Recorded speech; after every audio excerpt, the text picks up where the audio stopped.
Gangstas! Welcome back. What's up, guys?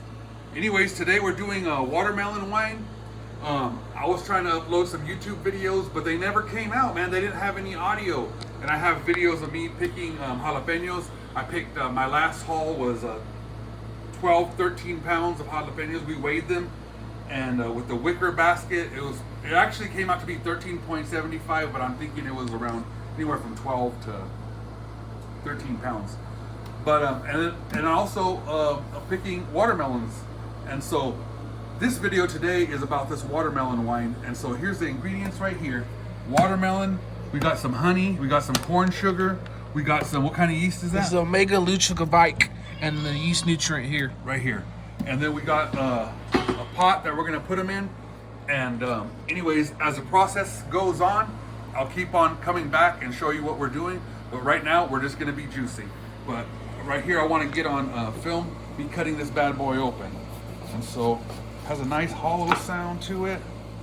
It's about 60 pounds. Excellent, excellent, excellent. So, we're gonna start juicing this bad boy, and then I'll be back. Okay, gangstas.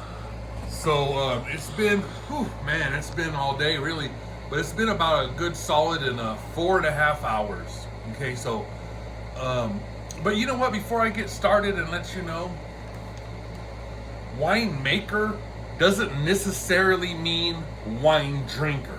Okay, I have to do what I got to do to preserve my crop. You know, with all the time and the effort and the money that I put in to my watermelon patch this year. You know, this is one way of preserving my crop. You know, there's gonna come a day in about 2 months where I'm gonna have to go and I'm gonna have to say goodbye to my plants, you know, of all the times that I was there for it, watching it, you know, overlooking my crop, you know. But this is a way that I'm gonna have a piece, you know, that I'm gonna take this piece into the future, you know. It was 4.5 hours, okay, and I'll explain the process. So the watermelon went onto the chopping block, we chopped it up and we cubed it. And that cube went into the Ninja, and the Ninja blended it. Okay, in the pot, we had a mesh bag, okay?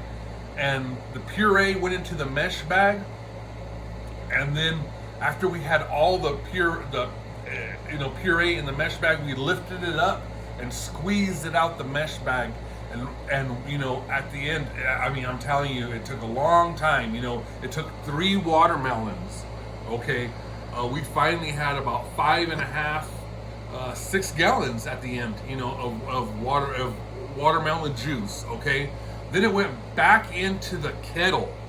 Okay, and in this right here, and I can't be happier with the color. This crimson red color is just, I couldn't have asked better, you know. But it even started, I say 4.5 hours today, but it even started last night when we were cleaning and sanitizing everything. Cleanliness is the most important part and the most hardest of the work, to keep everything as clean as possible. Every single part, you know, every single thing that we used, from this big old funnel here, you know, that we used to pour the stuff into, the buckets that we used, you know, to every single part, you know. Then we brought it up into the temperature. We pasteurized all this. What we're trying to do is we're trying to kill all the wild yeast and all the wild everything, because when we introduced the yeast to this, that's the only thing we wanted it to react to, is the yeast that we introduced to this. Okay, so we added 4 pounds of honey to this concoction right here. As we were pasteurizing it, we got the honey and we poured it in there, 4 pounds of honey. We also added 2 pounds of corn sugar to this, and we did that to give, I already seen some bubbles. Dang. And we put corn sugar because we wanted to give a tip of the hat to those that came before us, like the Popcorn Suttons. that came before us and that paved the way. You know, our forefathers. This is our heritage as Americans. You know, this is what makes us American, is stuff like this, that people that came before us through the good times and the bad times, through the prohibition and all the way down through the centuries before us, that, you know, we wanted to put some good old corn sugar in here, you know, for an old tip of the hat. You know, this is what makes us American. And you know what? This is how we do it right here. In a little while, this thing right here will be going like a freight train. I'm telling you, it'll be bubbling and it'll be, you know, having a real nice head. And we left enough ahead in here because this thing's gonna really be going after what we added to it, you know. And this is the way we do it in West Texas. This is the way we do it. We make our own wine too, and there ain't too much these country boys can't do.